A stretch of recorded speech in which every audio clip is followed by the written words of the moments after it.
Halo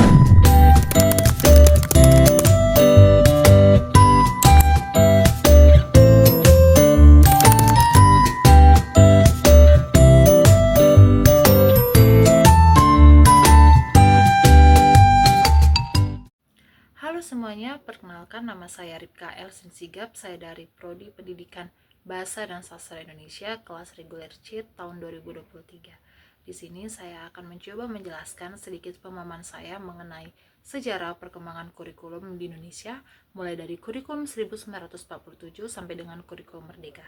Selamat menonton! Kurikulum 1947. Kurikulum ini merupakan kurikulum pertama sejak Indonesia merdeka. Perubahan arah pendidikan lebih bersifat politis dan orientasi pendidikan Belanda ke kepentingan nasional. Saat itu mulai ditetapkan Pancasila sebagai asas pendidikan. Kurikulum ini juga disebut dengan rencana pelajaran, namun baru dilaksanakan pada tahun 1950. Karena kurikulum ini lahir di kala Indonesia baru merdeka, maka pendidikan yang diajarkan lebih menekankan pada pembentukan karakter manusia Indonesia merdeka, berdaulat, dan sejajar dengan bangsa lain di muka bumi ini. Fokus rencana pelajaran 1947 tidak menekankan pendidikan pikiran, melainkan hanya pendidikan watak, kesadaran bernegara, dan kurikulum ini baru ditetapkan pada tahun 1950.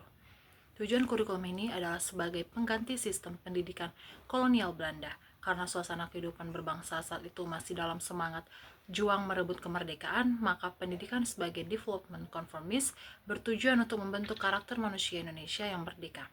Proses belajar mengajar pada kurikulum 1947 menerapkan pertama, sifat kurikulum separate subject curriculum. Hal ini mengacu pada pemberian mata pelajaran yang antara satu mata pelajaran yang dengan yang lainnya tidak ada keterkaitan sama sekali. Kedua, menggunakan bahasa Indonesia sebagai bahasa pengantar di sekolah. Dan yang ketiga, jumlah mata pelajaran sekolah rakyat 16 bidang studi, SMP 17 bidang studi, dan SMA jurusan 19 bidang studi. Kurikulum 1952. Kurikulum Rencana Pelajaran Terurai 1952 merupakan penjabaran arah dan tujuan pendidikan sekolah menengah dan tujuan kurikulum. Berdasarkan Undang-Undang Nomor 4 Tahun 1950 Bab 5 Pasal 7 Ayat 3, dalam undang-undang tersebut dinyatakan bahwa pada masa lampau pendidikan menengah dibedakan menjadi dua, yakni pendidikan menengah kejuruan dan pendidikan menengah umum. Tujuan pendidikan nasional berdasarkan kurikulum Rencana Pelajaran Terurai 1952 adalah membentuk manusia yang susila dan cakap dan warga negara yang demokratis serta bertanggung jawab akan kesejahteraan masyarakat dan tanah air. Dalam proses pembelajaran, guru berperan sebagai model yang menetapkan etika, moral, nilai-nilai, dan aturan-aturan yang berlaku kedisiplinan kerajinan, kesopan santunan, dan jiwa nasionalisme ditanamkan melalui tingkah laku guru dan penegakan peraturan sekolah yang tegas. Proses pembelajaran kala itu juga berpusat pada guru. Kurikulum 1964. Terjadi revolusi besar-besaran di dunia pendidikan. Kurikulum ini disusun dalam rangka pembinaan bangsa Indonesia agar mempunyai cita-cita, sifat-sifat, serta kepribadian yang menggambarkan manusia yang merdeka, sosialis, Pancasila. Tujuan dari kurikulum ini agar anak Indonesia mempunyai kesiapan mental, memupuk budi pekerti yang luhur, memperluas pengalaman dalam pembentukan kebiasaan, dan kecekatan yang diperlukan anak dalam kehidupan sehari-hari. Kurikulum ini dikenal dengan istilah Pancawardana, yaitu pembelajaran yang mengedepankan pengembangan moral, kecerdasan, emosional atau artistik, keterampilan, dan jasmani. Cara belajar dijalankan dengan metode gotong royong terpimpin. Pemerintah menerapkan hari Sabtu sebagai hari kerja, yaitu siswa diberi kebebasan berlatih kegiatan di bidang kebudayaan, kesenian, olahraga, permainan sesuai minat siswa. Kurikulum ini bersifat separate subject curriculum, yaitu memisahkan mata pelajaran berdasarkan 5 kelompok bidang studi atau pancawardana. Kurikulum 1968. Dasar kurikulum 1968 adalah TAP MPRS nomor 17/MPRS/1966 tentang agama, pendidikan, dan kebudayaan. Kurikulum ini merupakan perwujudan dari perubahan orientasi pada pelaksanaan Undang-Undang Dasar 1945 secara murni dan konsekuen. Kurikulum ini bertujuan menekan pendidikan sebagai upaya untuk membentuk manusia Pancasila sejati, kuat, sehat jasmani, mempertinggi kecerdasan dan keterampilan jasmani, moral, budi pekerti, dan keyakinan beragama. Isi pendidikan diarahkan pada kegiatan mempertinggi kecerdasan dan keterampilan serta mengembangkan fisik yang sehat dan kuat. Kurikulum ini mengelompokkan materi pelajaran secara korelasional atau correlate subject curriculum.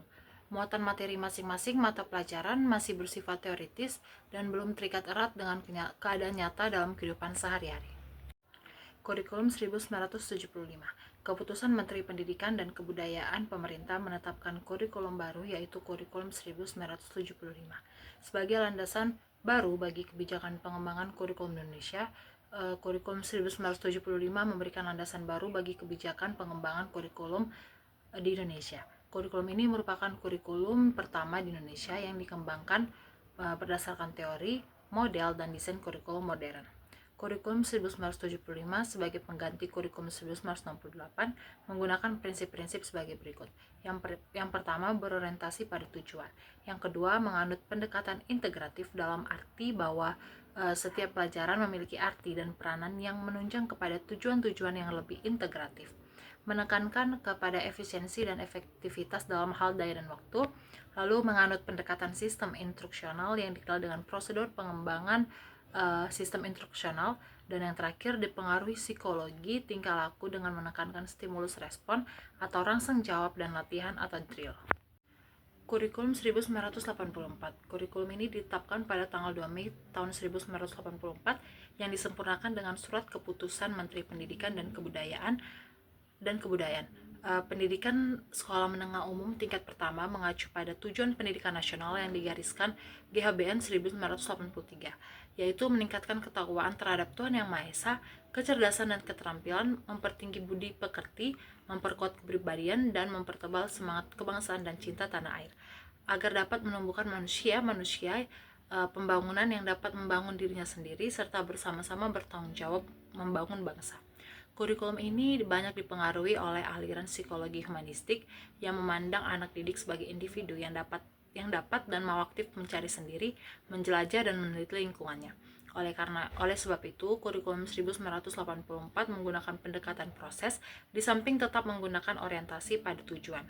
Kurikulum 1984 mengusung skill approach. Meski mengutamakan pendekatan proses, tapi faktor tujuan tetap penting.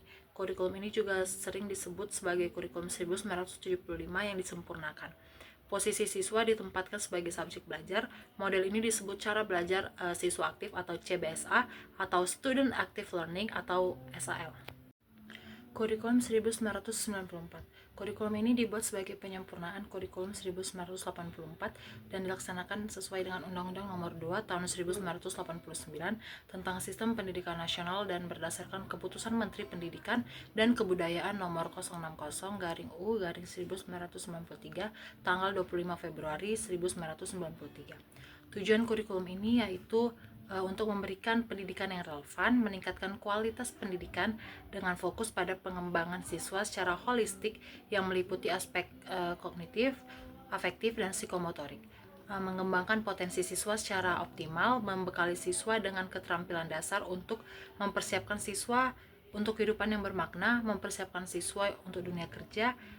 Karakteristik kurikulum ini yaitu berbasis kompetensi, menerapkan pendekatan tematik, inklusif, fleksibel dalam implementasi, mengintegrasikan pendidikan karakter, mengaktifkan siswa dalam proses pembelajaran, dan pendekatan evaluasi yang holistik. Prinsip kurikulum ini yaitu prinsip keterpaduan, prinsip keberagaman, prinsip kemandirian, kesetaraan, relevansi, pembelajaran aktif, pendekatan holistik, dan prinsip partisipatif. Keunggulan kurikulum ini yaitu berbasis kompetensi, integratif dalam pendekatan pembelajaran, inklusif dalam mengakomodasi keberagaman siswa, dan pendekatan evaluasi yang holistik. Kekurangan kurikulum 1994 ini yaitu cenderung tidak memadai siswa dalam mempersiapkan siswa untuk kebutuhan dunia kerja yang terus berkembang karena kurangnya penekanan pada keterampilan praktis dan profesional terlalu teoritis. Kurikulum 2004 atau kurikulum berbasis kompetensi.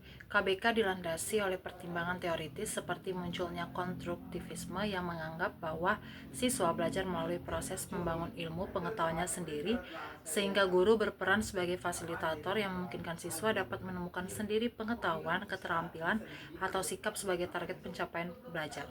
Tujuan kurikulum 2004 adalah untuk memandirikan sekolah dalam mengembangkan kompetensi yang akan disampaikan kepada peserta didik sesuai dengan lingkungan. Kurikulum ini menekankan pada ketercapaian kompetensi siswa, baik secara individual maupun klasikal, berorientasi pada hasil belajar atau learning outcomes, keberagaman, dan pengembangan konsep belajar tuntas atau mastery learning.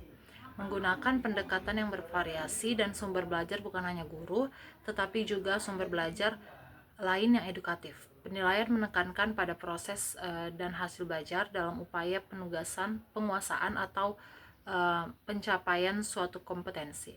Struktur kompetensi dasar atau KBK ini dirinci dalam komponen aspek, kelas, dan semester. Kurikulum 2006 atau kurikulum tingkat satuan pendidikan. Landasan filosofis pada KTSP bahwa sekolah dasar sebagai pusat pengembangan lanjutan yang menitikberatkan budaya yang tidak terlepas dari nilai-nilai budaya yang dianut oleh suatu bangsa. Bangsa Indonesia memiliki nilai-nilai budaya yang bersumber pada Pancasila sebagai falsafah hidup berbangsa dan bernegara. KTSP disusun dan dikembangkan berdasarkan Undang-Undang Nomor 20 Tahun 2003 tentang Sistem Pendidikan Nasional Pasal 36 ayat 1 dan 2 sebagai berikut. Pengembangan kurikulum dilakukan dengan mengacu pada standar nasional pendidikan untuk mewujudkan tujuan pendidikan nasional. Kurikulum pada semua jenis pendidikan dikembangkan dengan prinsip jenjang dan diverifikasi sesuai dengan satuan pendidikan, potensi daerah, dan peserta didik. Secara umum, tujuan diterapkannya KTSP adalah untuk memandirikan dan memberdayakan satuan pendidikan melalui pemberian wewenang kepada lembaga pendidikan dan mendorong sekolah untuk melakukan pengambilan keputusan secara partisipatif dalam pengembangan kurikulum. Standar isi adalah ruang lingkup materi dan tingkat kompetensi yang dituangkan dalam persyaratan kompetensi tamatan, kompetensi bahan kajian, kompetensi mata pelajaran, dan silabus pembelajaran yang harus dipenuhi peserta didik pada jenjang dan jenis pendidikan tertentu. Kurikulum 2013. Rancangan landasan utama kurikulum 2013 adalah tujuan sistem pendidikan nasional dan standar nasional pendidikan. Landasan yudiris kurikulum adalah Pancasila dan Undang-Undang Dasar 1945. Undang-Undang Nomor 20 Tahun 2003 tentang Sistem Pendidikan Nasional, Peraturan Pemerintah Nomor 19 Tahun 2005 tentang Standar Nasional Pendidikan, dan Peraturan Menteri Pendidikan Nasional Nomor 23 Tahun 2006 tentang Standar Kompetensi Lulusan, dan Peraturan Menteri Pendidikan Nasional Nomor 22 Tahun 2006 tentang Standar Isi. Tujuan kurikulum 2013 adalah mempersiapkan manusia Indonesia agar memiliki kemampuan hidup sebagai pribadi dan warga negara yang beriman, produktif dan kreatif, inovatif, dan afektif, serta mampu berkontribusi pada kehidupan bermasyarakat, berbangsa, bernegara, dan peradaban dunia. Kurikulum Merdeka. Menurut Nadiem, kurikulum Merdeka atau kurikulum prototype dibuat sebagai pemulihan dari ketertinggalan pembelajaran atau recovery dan learning loss akibat pandemi COVID-19. Pada dasarnya, kurikulum Merdeka dirancang lebih sederhana dan fleksibel. Penerapan kurikulum ini akan lebih fokus pada materi esensial dan membuat siswa lebih aktif. Kurikulum Merdeka merupakan jawaban dari segala permasalahan di pendidikan yang ada di Indonesia. Kurikulum ini dibuat dengan tujuan pendidikan di Indonesia bisa seperti pendidikan di negara maju lainnya, di mana siswa diberikan kebebasan dalam memilih apa yang diminatinya dalam pembelajaran. Selain itu, kurikulum 2022 ini akan memudahkan guru dalam mendampingi peserta didiknya atau siswanya untuk menuju tujuan pendidikan yang diharapkan. Pada awalnya, kurikulum ini tidak langsung diterapkan, namun masing-masing sekolah diberikan kebebasan dalam memilih. Hal ini juga sebagai wujud merdeka dalam belajar. Karakteristik kurikulum merdeka yaitu berfokus pada terhadap materi yang esensial, struktur kurikulum yang lebih fleksibel, dan tersedianya bahan atau perangkat ajar yang cukup banyak. Prinsip kurikulum merdeka yaitu mempertimbangkan tahap perkembangan capaian peserta didik, pembelajaran untuk membangun kapasitas pembelajar sepanjang hayat, pembelajaran mendukung perkembangan kompetensi dan karakter peserta didik secara holistik, pembelajaran yang relevan, serta pembelajaran berorientasi pada masa depan yang berkelanjutan. Baiklah, sekian pemahaman saya mengenai sejarah perkembangan kurikulum di Indonesia. Semoga video yang saya buat dapat bermanfaat bagi teman-teman semua. Sekian dan terima kasih.